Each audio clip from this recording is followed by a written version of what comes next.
Tumanggi si dating Congressman Arnie Teves na magpasok ng plea sa dalawang kaso niya sa Manila RTC Branch 12. Dahil dito, ang korte ang nagpasok ng non-guilty plea sa kanyang arraignment kaninang umaga. Ayon sa abogado ni Teves, ginawa ito ng kanyang kliyente dahil sa questionable pag-aresto sa kanya sa Timor-Leste. Si Mark Gonzalez magbabalita.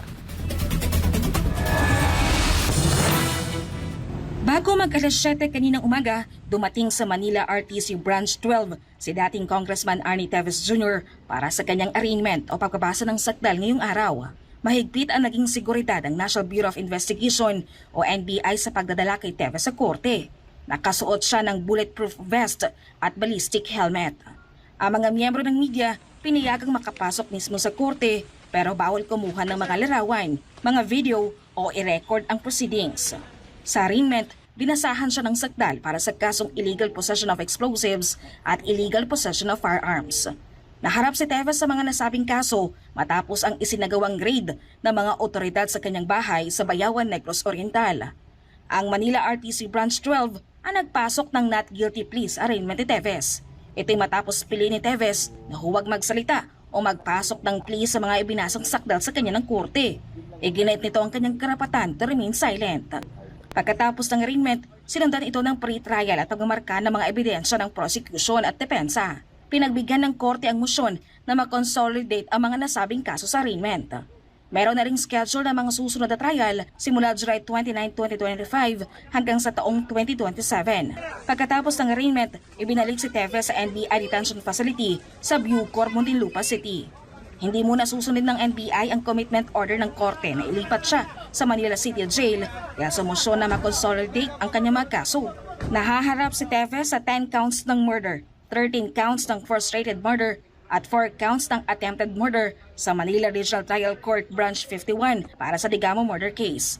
Nahaharap naman siya sa kasong murder sa Manila RTC Branches 12 at 15 at sa RTC Branch 63 sa Bayawan, Negros Oriental para sa 2019 murder case kung saan nag-not guilty plea na dito si Teves. Meron din siyang kasong illegal possession of firearms and explosives sa Manila RTC Branch 12 at terrorism case na isinampa naman sa Quezon City RTC Branch 77. May emosyon ng kampo ni Teves na manatili ang dating kongresista sa NBI Detention Facility para sa seguridad nito pero hindi pa ito napag-uusapan sa korte.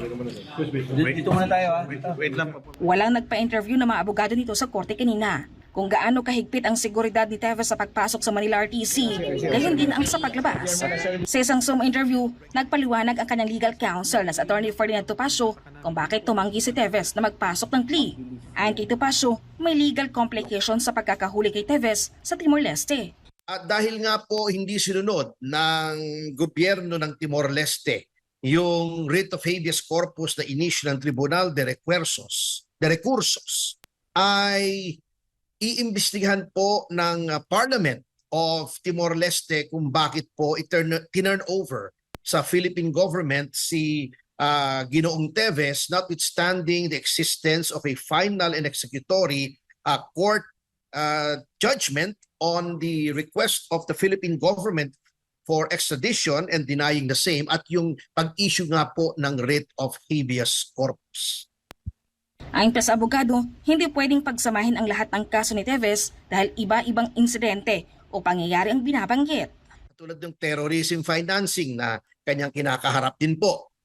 Meron po kasing rules, there is a limit to how cases can be consolidated. Dapat po, they're related to one another, there is a common or there are common accused in case of several accused. There are common issues and they arose from the same act or incident complained of as a criminal offense. So pag iba pong araw o taon o buwan na nangyari, hindi po natin maaring consolidate, lalong-lalo na po if the cases, the several cases have no connection or relation with one another.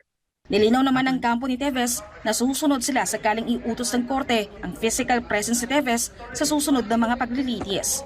Ito ay kahit pa ang gusto ng kampo nila ay video conferencing para sa seguridad ng dating kongresista. Sinabi naman ni Topacio na in good spirit si Teves pagkatapos ng kanyang arraignment kanina.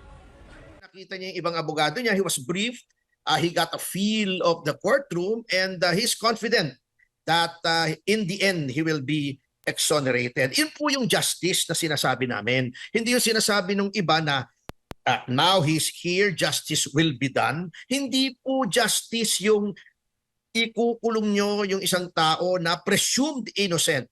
Hindi po justice yung pahihirapan nyo yung isang tao sa pamamagitan ng ilalagay siya sa isang facility kung hindi siya ligtas. Ang justice po ay let the process of the judiciary take its course. Para sa Diyos at Pilipinas Kumahal, Margaret Gonzalez, SMNI News.